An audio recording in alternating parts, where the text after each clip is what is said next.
We feel that this is our habitat. This was the environment that was built for us by nature.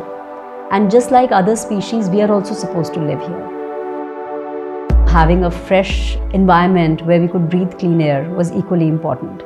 And living in a forest really helps you do that. And we needed to build a shelter for ourselves so that we could start living here. And that's really what brought us in 2021 to the point where we started building a house for ourselves to live in.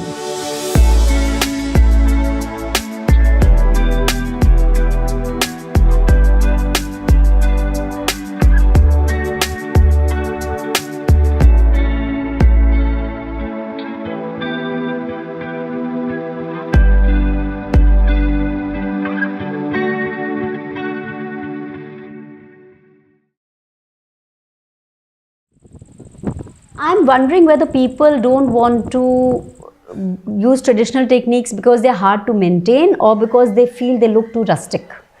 I suspect the reason is the latter. I've also had people telling me things like, well, you can live in a mud house, yaar, I can't. But if you see this house, it doesn't look like a mud house, right? And this was what we were trying to achieve, to make a sustainable house which also is appealing to the urban sensibility. So what we were looking at is what are the natural flows, of the water, of the vegetation, what is the placement, where we want to build. This is the main road. What was really interesting was that the western edge of the site was also really, really well planted. So that already gave us sort of this buffer to block the western sun that was already in place. Manisha's brief was that we want to really try, as many techniques as much as is possible, which was very, very exciting for us, but also, a challenge of how do you put so many materials, so many roofing techniques together and still make the house look cohesive. This structure was actually our training ground. Once our craftsmen and artisans learnt rammed earth from the Aureole team, then we had the courage to take on something bigger, like building our entire house of rammed earth.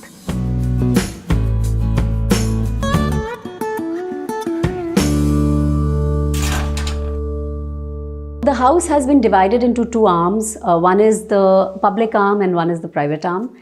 There are about 5 or 6 main materials which make up this house. The primary one of them being earth. Bulk of the walls are made out of earth along with lime and aggregate, which is gravel. So you can see here how they've actually been built 9 centimeters by 9 centimeters with every ramming that has been done. It is a labor intensive process. It works out to be as expensive or cheap because you don't spend anything on material. Your material is pretty much free. It's come from your side. What you spend on is labor. And to my mind, that's always a good thing because at least you're putting money into the right pockets. Then the other material that we've used is stone. So stone is a very locally found material in our area, and the craftsmanship is also very local. So these two masons who worked on all our stone walls are very much from our village, and I'm really glad that we could just employ somebody locally instead of getting someone from outside to do this kind of work. This is the living room space, which is also made in rammed earth. But what you will see is that the walls are not brown, but the walls are grey. And the reason for that is that they have actually been plastered with lime plaster. And so much more preferable than paint because paints are toxic and you have to repaint your house again and again. But this is lime plaster and it should hopefully stay like this for a long time to come.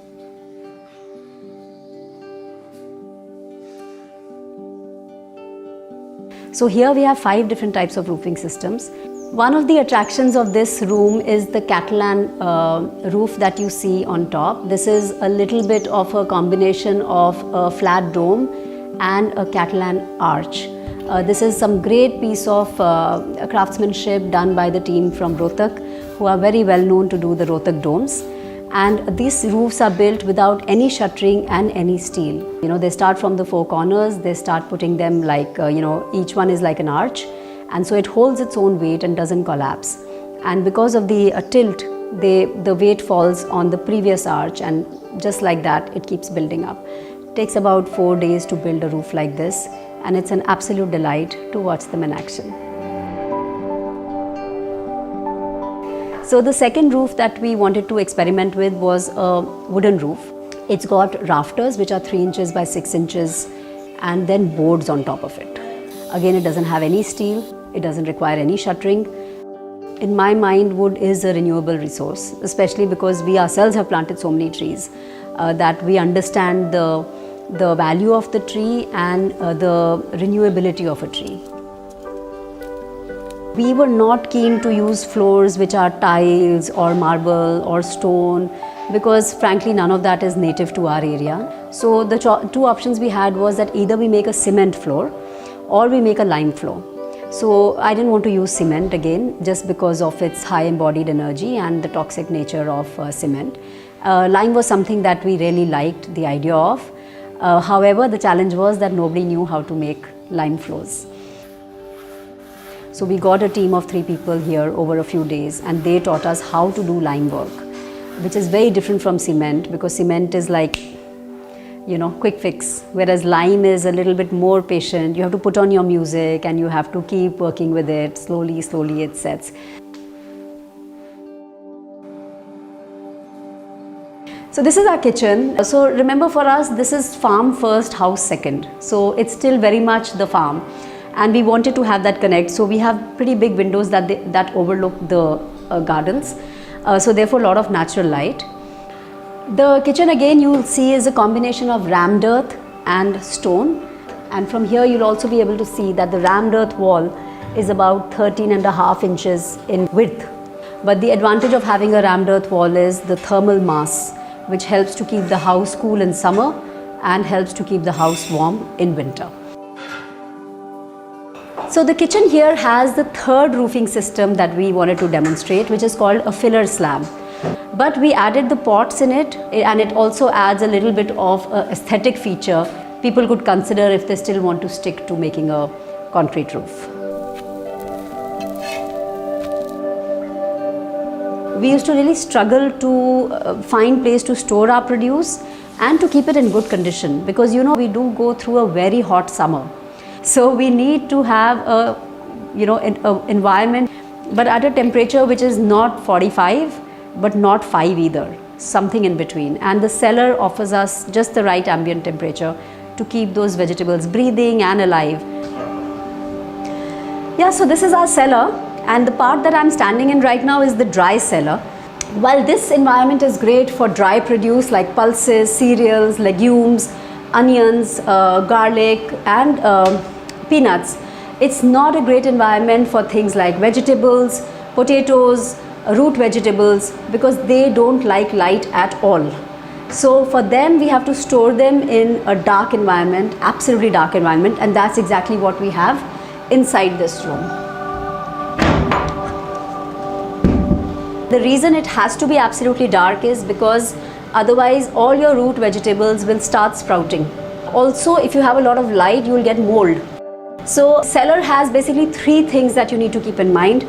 The first is temperature, and luckily by just going underground, temperature is sort of taken care of. So even if it's 46 outside, it will be 25 inside. The second thing is ventilation, and that's why you'll see that there is a lot of input, output, circulation systems that we've made. And the third thing is humidity, because without that there'll be shrinkage. So here you can see this is Arabi, Colocasia. This we must have harvested maybe about 2-3 months ago. Here you'll see ginger. This we harvested maybe a month ago. And here there is also some turmeric, which again we harvested some time back. You can see this beautiful turmeric. All lying here, looking fresh and healthy. I have to say that the cellar is really my favorite part of the house, and I just love spending time there, looking at all the food we've grown. Okay, let me take you to the outdoor kitchen.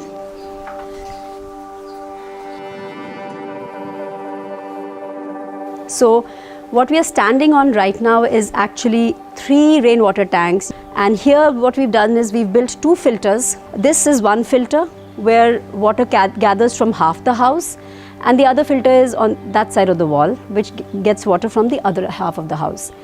And there is a water tank hidden beneath the lawn, which is the rainwater harvesting tank. So all this water gets filtered here, fills up the rainwater harvesting tank. The minute it reaches a certain level, the sensor comes on. It starts pumping water into the triple tank.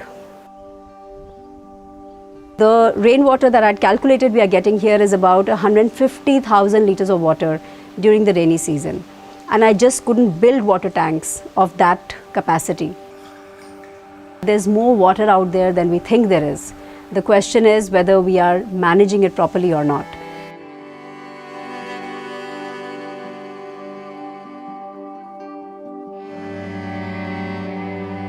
When you live off grid, basically you have no sewage and you have no municipality. So you become quite responsible for your own waste. So what we've done with our grey water is that, one, we have absolutely changed the kind of products we use in our washrooms. They are all natural and non-toxic. And the second thing that we did was that we have directed this wastewater into papaya circles or mulched beds. So you will see that this structure here is actually a toilet, this one. And from here there is water coming out from the wash basins, which is grey water. Now this grey water we've actually taken into this little garden feature, which is a papaya circle kind of a structure with lemongrass going on all sides. And here we've also dumped a lot of our waste, for example, kitchen waste and other things. And the pipe from this bathroom is going straight into this and delivering the water at the center of this hole. So what's happening with the water? It's keeping this moist. It keeps our lemongrass going through the year. It's decomposing the waste and getting used up in this garden itself. So you don't need to actually transport your grey water way out somewhere. You can just do it, around the house. And as long as it's covered in well mulched pits or beds, you won't have a problem of flies or of mosquitoes or anything like that.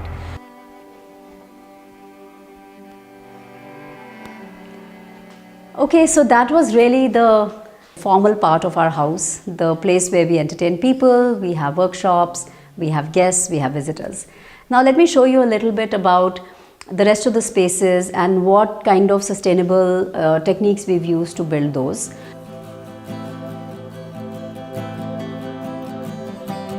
And what we've given here is actually another type of a roofing system, which is made out of metal pipes and sandstone.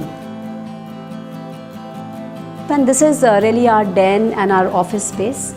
So here again we've experimented with a different roofing system. What you see here is what's called the Madras roof. This is made with the help of wood rafters, and then in the middle of them is simple brick tiles and cement.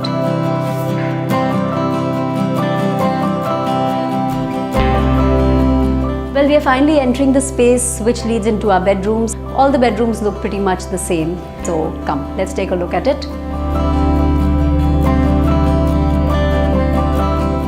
What we have here in terms of the roofing system is actually the Rohtak dome, and it's a very shallow dome. It has a riser of only 9 inches. As a result, you can actually build another floor on top of it, and that is what makes it a very useful roof to have even in a multi-story structure. One of the spaces that actually takes a lot of resources, which we do not really realize, are our bathrooms.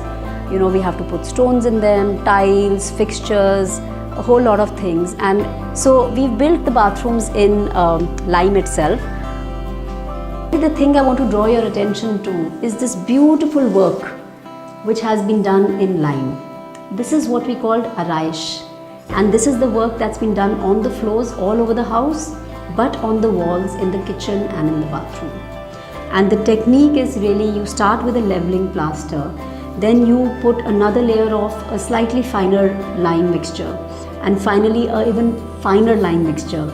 And then the last layer is actually just a lime liquid, actually a solution of lime, which has the tiniest particles of lime which fill up any leftover pores. And finally it's sealed with soap and then polished with oil. Even though it has so many imperfections, you just don't mind them. But even if you repair it, it doesn't look bad at all. Now, an important feature of the toilet is really what do you do with your human manure? Where does the poop go?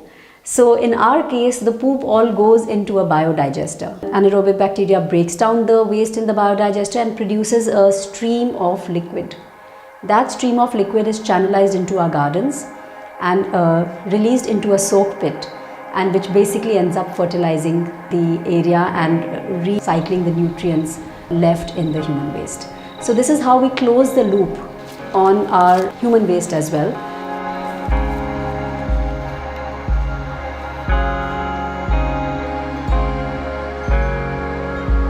Remember that when conventional roofs and homes give away, because the steel in them has rusted now, and because of that the whole holding capacity of that structure gives way and the structure breaks. So if you have no steel in the first place, nothing is going to give away. Till the walls are standing, these roofs will stand. And if you have rammed earth walls, you can be assured that these walls are going to last definitely more than your lifetime.